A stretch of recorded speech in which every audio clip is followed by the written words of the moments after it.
Welcome again to another episode of Catholicism and Coffee. I'm Stephen Gasinski. I'm Beth Kaczynski. And we enjoy some great brews while we talk about Catholicism. Today we're going to be talking about ministry. So, we could do a basic what is ministry, but we're not going to do that. We're going to talk about how ministry is our response to fully participate in the Mass. Now we have full and active participation. We're not going to go into that. But why should we do ministry? And we'll be doing some catechism references, so definitely check those out. So, as we said in one of our previous videos, we're both involved heavily in ministry in our parish, and actually we both have been involved in ministry for quite some time. So the big question is, why do we get involved? Well, the Catechism, Catholic Church, section 9, paragraph 910, the laity can also feel called, or be in fact called, to cooperate with their pastors in the service of the ecclesial community, aka the church, for the sake of its growth and life. This can be done through exercise of different kinds of ministries according to the grace and charisms which the Lord has been pleased to bestow on them. So, not everyone's called the exact same ministry. Since we are a body, there are many parts. You've heard it, probably, from St. Paul. So, we are called to serve the church, because unfortunately priests can't do it all. Neither can deacons, neither can Religious brothers and sisters. So they can't all do this on their own, and so it calls upon the laity to serve in the parish, to serve the needs of the community. Now you can do this in and out of Mass, but still you're called to serve.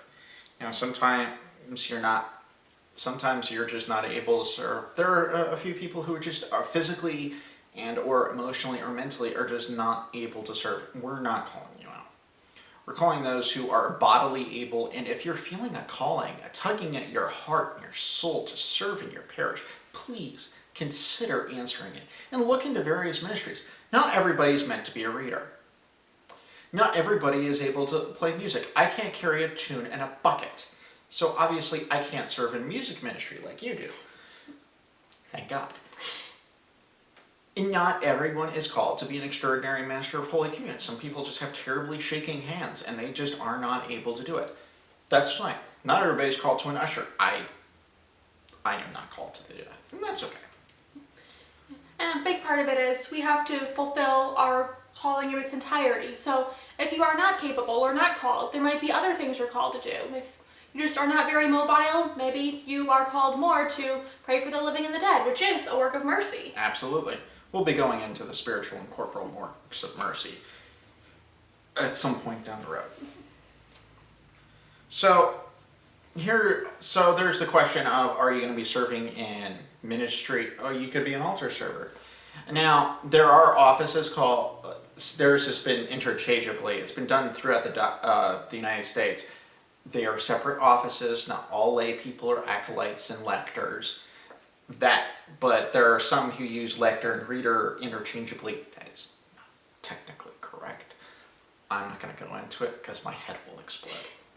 But there is a specific reference here in the Catechism. Again, section 903.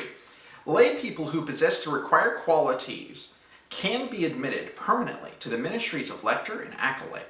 Now, you could be brought into those offices through a lay ministry program and such, but that's neither here nor there. That was just a slight aside.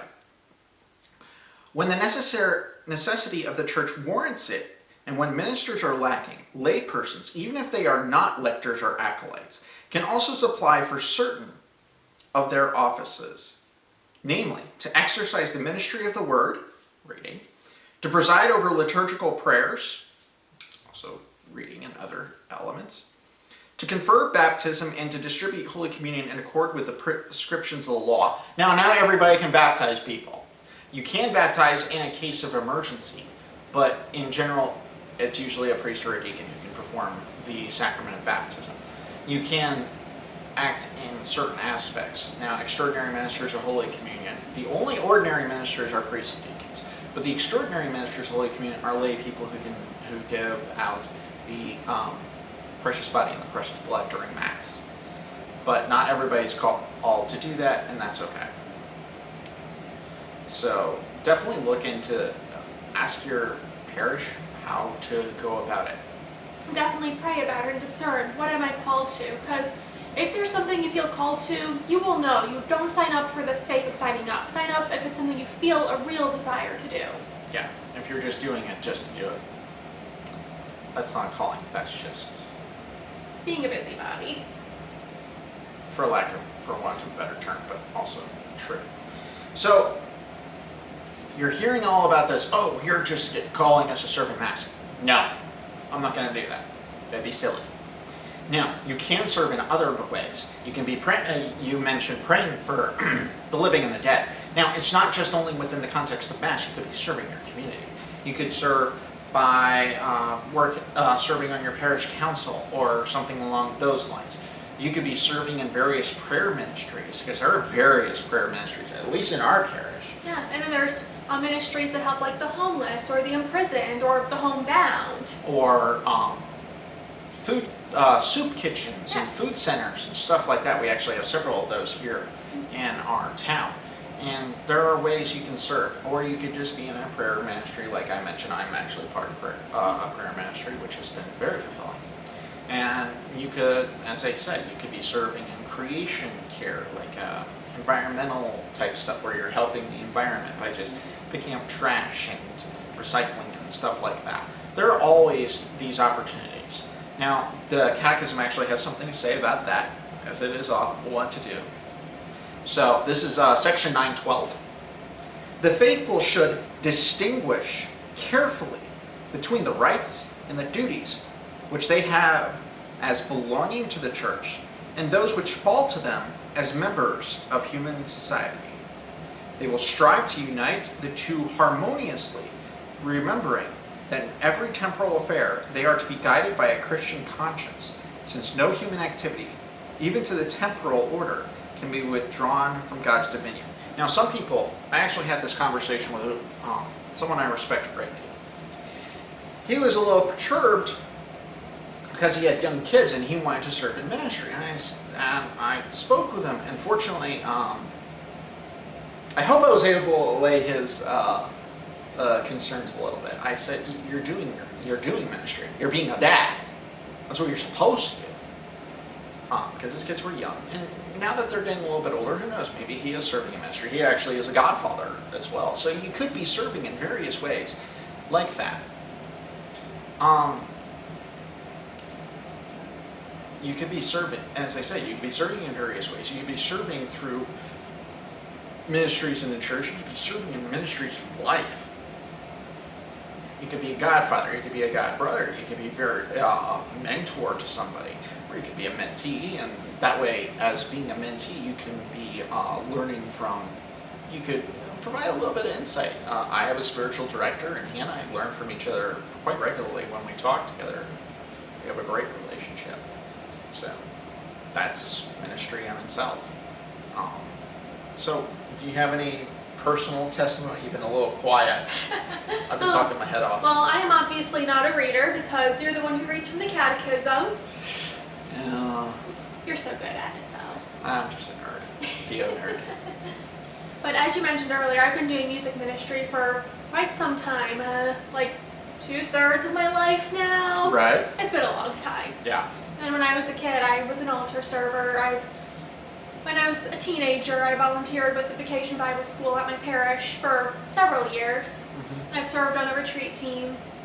So always looking for ways and being open to any new opportunities as well. Yeah. I've also served in various, I've been an extraordinary minister at Holy Communion. I was a Knight of Columbus, so, and those guys are sure, that's service ministry and spiritual. Our Knights Council is actually, from what I'm able to see, balances both quite nicely. And I've also been a reader. I serve in various capacities in different ministries. So there's always something to do, and actually I need to sometimes learn how to sit and really absorb Mass. Something I need to work on. There are plenty of possibilities for ministry. So definitely look into them. And if you're feeling a calling to a certain ministry, or maybe to a couple of ministries, ask around your parish. Talk to your ministry, the heads of ministry, and ask, hey, do you need people here? What can you do? So definitely also talk it over with your family, husbands and wives. Talk to your spouse, because you need to know, because maybe they'll be able to provide you some very important insight. And anyway, so we hope this actually brought some wisdom to you. We hope that you're considering ministry after this. Who knows? And maybe you're becoming more content that you're actually serving your parish or your community. So definitely look into it. We hope these episodes have actually been helpful. We've actually learned a lot about our faith even more. We've been able to delve deep into it when we're researching to prepare for these episodes. So I want to get false information. No. That would be bad. We don't want to do that. So we hope you continue to like, subscribe, follow our channels. We have a Facebook page for Yes. Like and Catholicism. follow that. Yeah, definitely follow and like that. And we post on there pretty regularly. So It's more than just our videos, so you never know what kind of fun things might pop up. indeed. So enjoy your. So definitely enjoy it. We hope you enjoy our stuff and continue helping us grow as well in our faith, and we hope we're helping you along on your faith journey. In the meantime, be bold, be brave, be courageous, and enjoy coffee or tea, apple cider, Coca-Cola, whatever comfort drink you have to move you along. And maybe you're just enjoy plain old water, H2O, nothing wrong with that. Hydrate. Definitely hydrate. In the meantime, God bless.